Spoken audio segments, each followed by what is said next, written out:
welcome back to Advanced Behavioral Health's Mental Health Podcast, Making a Difference in Mental Health. I am your host, Danielle Young, behavioral health therapist with ABH, and I have my co-host here with me, Assistant Clinical Director, Wendy Grier. Wendy, how are you? Hi, Danielle. I'm doing great. It's so happy to be back at the table with you, having another great conversation. I don't know if our audience knows, but we are in the month of June, and we're kicking off a podcast to spotlight men's mental health. Absolutely. And this month we're also taking a closer look specifically at Black men in mental health. Yes, with everything that's going on today in the country with social injustice, Black men are being targeted, and it's creating ongoing trauma with this demographic. And we have a very special guest here today, Mr. Jamel Davis, licensed clinical social worker and psychotherapist, also with Advanced Behavioral Health. Jamal, thank you for being here today for this particular topic. Hey, thank you guys both. I appreciate the opportunity to sit and have this conversation with you both. Great. Jamal, I'd like for our audience to know a little bit about you. We're so happy that you're here today to discuss this topic. Can you kind of introduce yourself to our audience? Yeah, I'm Jamel Davis. I am a therapist with the Advanced Behavioral Health Frederick team, off-site therapist, LCSWC. I've been with the team now, I guess, maybe a year and a half. Prior to that, I did therapy at MedStar Good Samaritan Hospital in their outpatient psychiatric department, as well as doing the psych evals in their emergency room. So some pretty extensive background in providing support and therapy for people who are having behavioral and emotional challenges. So Jamal, how did you decide to become a therapist? Well, Wendy, it's pretty interesting. Early on in my adult life, I was in IT. So spent several years in IT, doing network administration, application support. And it fulfilled its purpose financially. But I do think I always lacked more of a self-fulfillment within that industry. As a young guy, summers, I would work at a local juvenile detention center in Baltimore County. So I'm from Baltimore City. And I did that for maybe 4 summers. And I tell people to this day, that's probably one of the best experiences I've ever had. It gave me the opportunity to combat some of the stereotypes that go along with individuals that are incarcerated. When you get to learn about some of them on a more personal level, the comparisons between them and us are not as different as we expect them to be. So just a few bad choices here and there kind of send them down a path of a path that is not as favorable as others. So I did that for a while, and while in IT, I always thought about pursuing a career that would be more in line with my personality. In IT, the biggest part I loved was the social engagement. So meeting different types of people, but building those interpersonal relationships. And when I got a little older, I learned more about social work and therapy, and thought that this profession was much more in line with my personality, and could serve more of a personal benefit to myself and to those that I would be serving. Right. Wow, you've given us a lot of information about your transition, and speaking about your intellect and also your passion, the passion for a community that you want to work with. And we have a question. We really want to know about how were you able to transition with this particular population? And I can imagine that there's this idea that you have to kind of be rough or you have to be tough. How were you able to break through the barrier with your clients or with those that you work with to kind of pull out the vulnerability in these young men? And how would you see that even for yourself? Yeah, that's a great question. So fortunately, I was raised in fairly underserved community. So that population that I serve and that I seek to serve was that population that I grew up with my whole life. My parents were just fortunately a little more formally educated. So they stressed formal education a little more than some of the other people in my neighborhood. Due to their formal education, they had the ability to send me to private schools. So I would come home to one population and spend 6, 8 hours, however long you spend in school, at another population. So I catch two buses all the way to a suburb and attend a private school. So when I worked in the juvenile detention center, I mean, literally there were some people from my neighborhood that were locked up in these facilities. So it was not much of a transition. It's because it's what I did every day. It's what I knew. The way you engage is how I engage that population. That at work is the same way I would engage individuals in the community, with a twist. My approach was also a little more, I would encourage a little more thoughtfulness. I remember telling a lot of the individuals, as I mentioned before, it's really one decision between who I was and who these people that were locked up. One decision, one Wow. bad decision. So I was just like everybody else that was in that facility for the most part, but it was that one decision that got them, in the situation that they were in. So I would just really stress importance of decision making, not allowing them to be easily influenced by peers. And that's really tough because, you want to be included, you want to be a part, and a lot of times it's cultural. In the environment I grew up, a lot of the behaviors, it is what you do. Right. It's natural. Right. It is so natural that it is just how you engage, how you handle situations.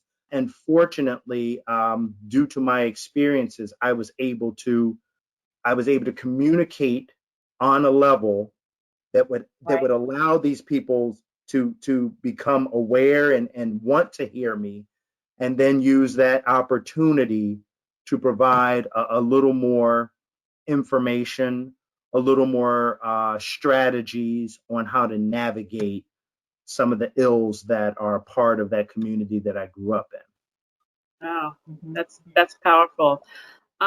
Jamal, I was thinking, in our intro, I did say, all the social injustice and unrest that's going on in our country now.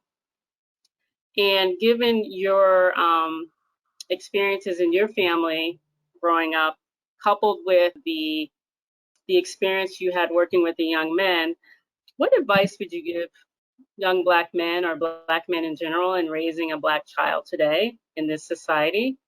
And part two would be any differences you see between raising a girl versus a boy. Mm-hmm. Okay, great question. Advice. Unfortunately, when you're dealing with children, often advice is not proactively sought out, right? Or information is not proactively sought out. Sometimes you wait, and if you're lucky enough for people to bring you information that could enhance your life, then you're lucky. But often it doesn't happen like that. So my advice to young African Americans would be to seek out that information. Resist the urge to believe the narrative that all African American, especially men, are lazy, aggressive, violent, uneducated, that we all play basketball and we all rap. And yes, that is a part of the African American landscape, but we are so much more diverse than that. So I would tell anyone to again refuse the urge to just believe the narrative. And then I think the key thing is direct exposure. If you are able if someone gives you the opportunity, or you have the opportunity to directly experience something different, despite how uncomfortable it will be, you should take that opportunity to experience it. I think I said in the round table that my parents purposefully put me in camps with every race, every nationality.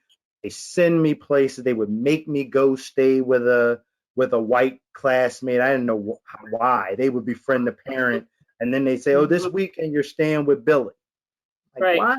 why am I staying with Billy? But it would be 48 hours of learning more about Billy and his family's way of thinking and eating their food and listening to their music. And they would do that. They would do that often. So I think it did two things. It definitely opened my mind to the variedness of us as culturally, racially, the difference in thinking, and two, being accepting of the differences.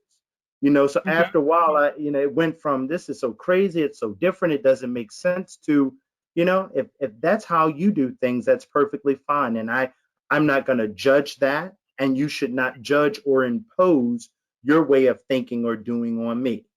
And so it made me a little more aware that, and even aware of how the differences can be beneficial, because in other circles I was able to speak intelligently on experiences. So I tell everybody, if you have an opportunity, expose yourself or become directly exposed to something that is not common, that is uncomfortable, because it'll make you not only a better person, but definitely a better therapist. Absolutely. Right, Jamal. I have just been sitting here and I'm really enjoying just your walk down memory lane of the exposures that you've had, stepping outside of what will be the status quo for your particular community, or for the African American community. And I did hear you slide in there a little bit of information about our diversity committee conversation that we had.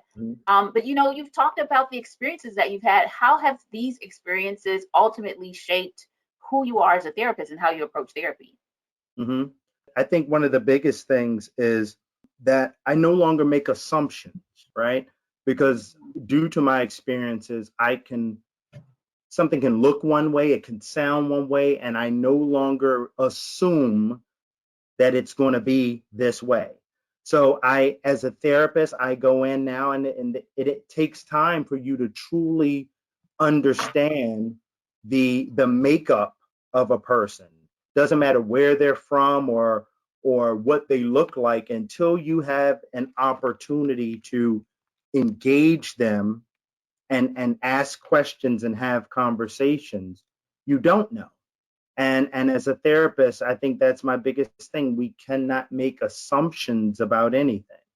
The old adage that you don't judge a book by its cover is a strong statement, especially for me as a therapist. I don't care where you're from, what your background might be, what kind of music, what your house looks like.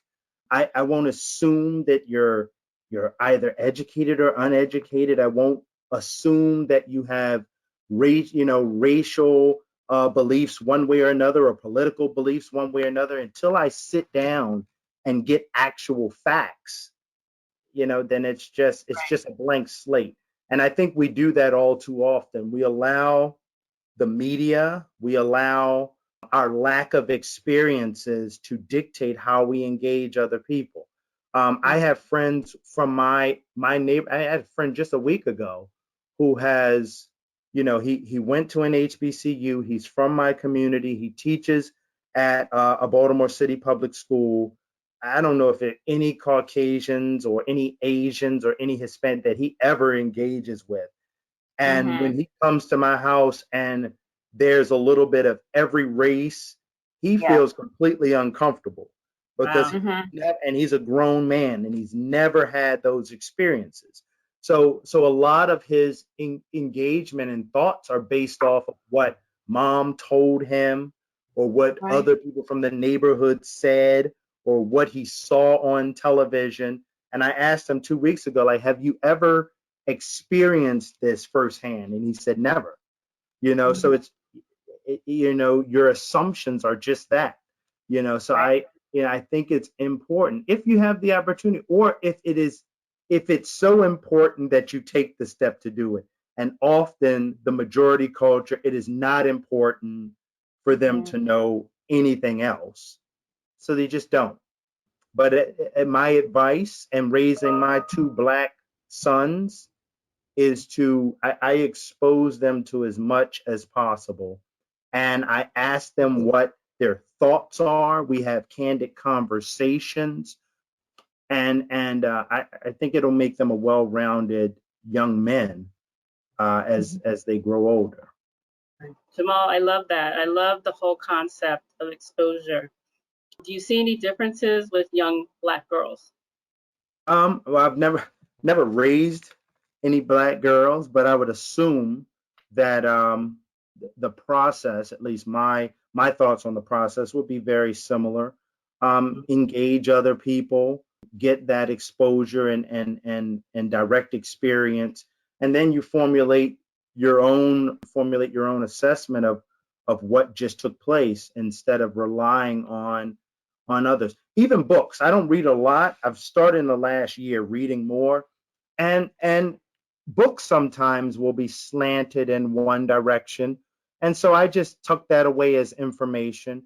And I guess that's the goal: get as much information as possible to make an informed decision on how you should engage. And if you don't have the information, you're just kind of drawing at straws.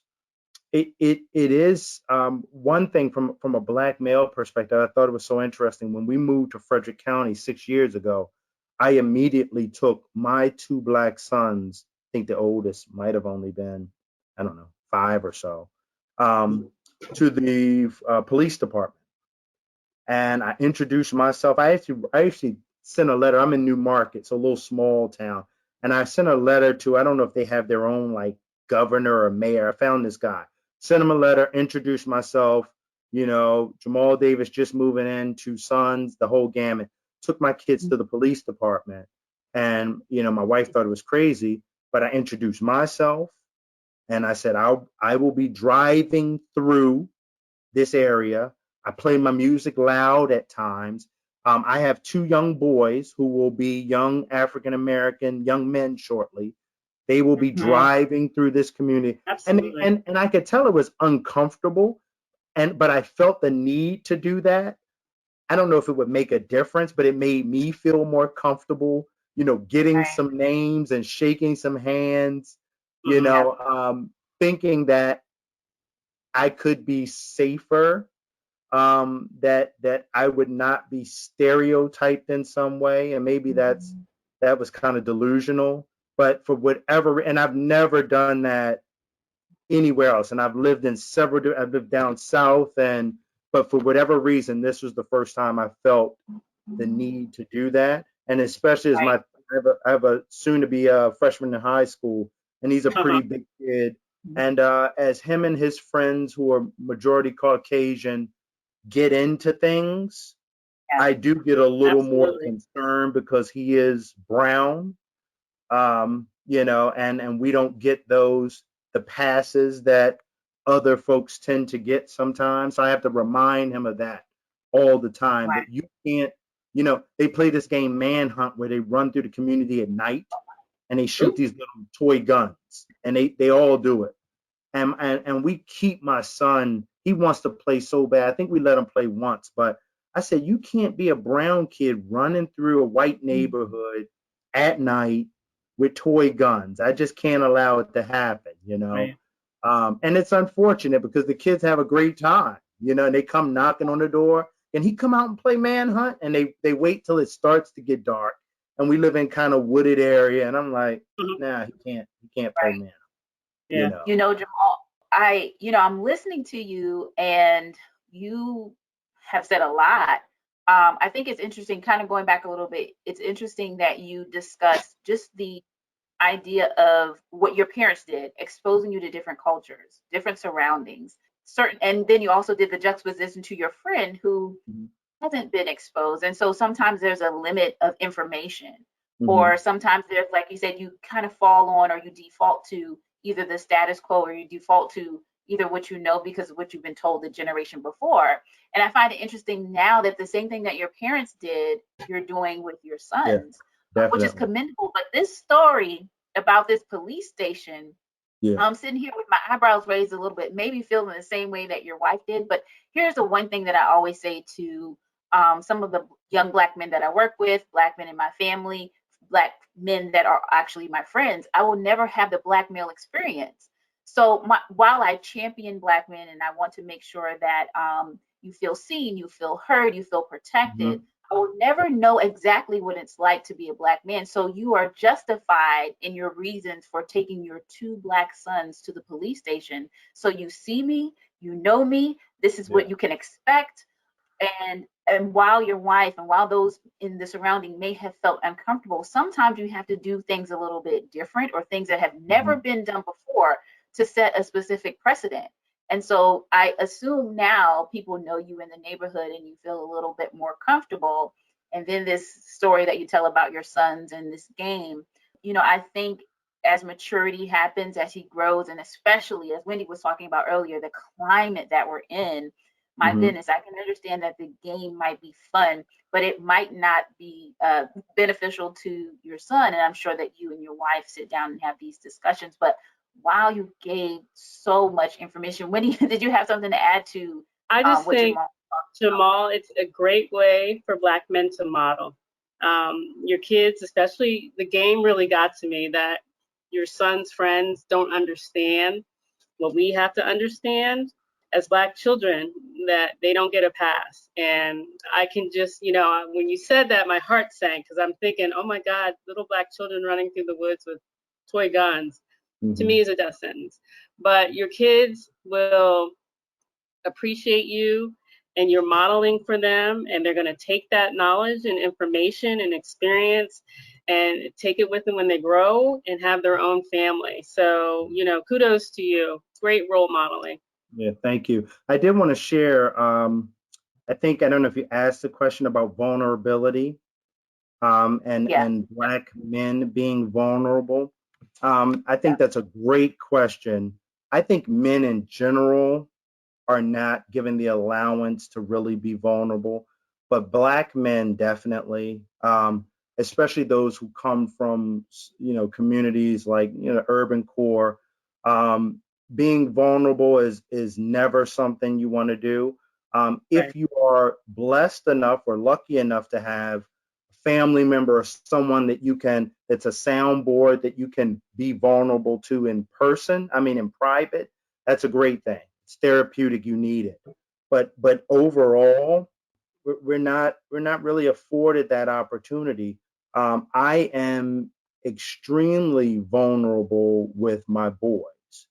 At the same token, I do tell them that this world is tough and it's not compassionate. And I use some more choice words. They don't care about your feelings often. I'm talking big picture.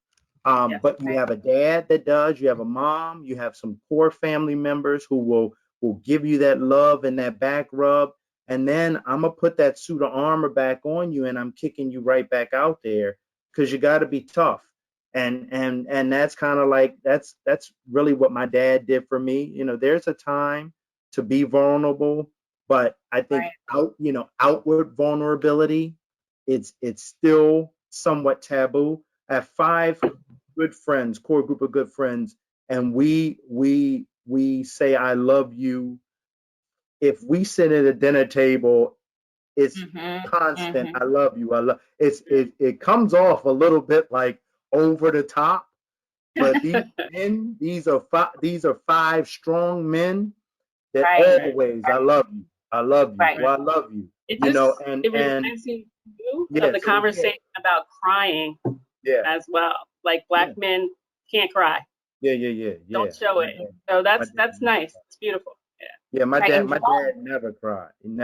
I never saw him cry. Maybe he did. Right, and I think that's a generational thing. And sometimes, I feel like sometimes Black men can only dwell in two places where you're either chill or cool, calm, collected. And then we see, of course, the stereotyped angry Right. man who can be labeled anything from a criminal to a thug to a this to a that. But Right. I love what you're saying, and I'm hoping that our audience is catching it, that there's such a range of emotions, and we can dwell in the spectrum of happy to sad to chilling to frustrated to elated to satisfied to content. And I also think that your sons might have an advantage too, because you're a therapist and you're able to tap into those emotions and allow them to be able to express themselves appropriately. And of course, we can reflectively respond to them, and we can listen with our supportive ears. So thank you so much, Jamal, for sharing all that. I do have one more question for you. We're going to kind of switch gears a little bit. What do you do for creativity? As a Black man who has to go through everything that you've talked about, let's switch it up a little bit. What do you do for creativity? What is your creative outlet? Yeah, that's a good question. I of course love some good music, love a good movie. With the kids, my outlet is hanging with the kids. It's often mindless activity. It's a lot of laughter, a lot of raw emotion, which I appreciate because there's no facades. If somebody's making it, it's crying, it's laughing hysterically. It's not like I'm too cool, I got to hold it in. So just sitting back and hanging with the kids is at some points sometimes it's therapeutic, other times it drives you crazy. But listening to good music, hanging with the kids, exercising, just good conversation with friends. Yeah, that's probably what I do. And often just to disconnect. I used to watch the news a lot. And I make it a point now. There are often days in a row that I just disconnect from social media, the television, the news, because most of the information given is not going to make me feel very well. Yes. But yeah, that's absolutely. Yeah, that's kind of how I do it. Well, I thank you so much. If you could leave one lasting word of encouragement for Black men who may be listening to this, or to give a word of encouragement for other Black men just in our community and in the world, really, what would you say to them? That's a good, identify someone that you can be vulnerable with or to. Somebody that you can just lay it all out there, dump, get the feelings out there. You don't even need feedback, but someone who has your well-being as a key of interest, and use that person. Surround yourself with a couple good people that you can just release, because it's important. You keep it bottled up, which I did that for years, and my therapist, I had a therapist for a while, and she just stressed the importance of emotional expression and letting your feelings out in a responsible, appropriate, healthy way. And I think that's the key, because this world is going to throw you a lot of garbage, a lot of stuff that you could carry on your back, and you have to be able to get rid of some of that dead weight, so that you can continue to move appropriately. Well, all right, ladies and gentlemen, Mr. Jamel Davis. Wendy, did you have anything before we wrap up? Yes, Jamal, thank you so much for joining us today. What rich conversation, what great advice you've given our audience, and we appreciate you. Thank you so much. Thank you both for having me. I appreciate it. You're welcome. All right, everybody. Well, thank you so much for tuning in to our podcast. Be sure to tune in. We have so much more to come for the month of June and to come in the future. This is Advanced Behavioral Health's Mental Health Podcast. We are striving to make a difference in mental health. This is Danielle, your host, signing off.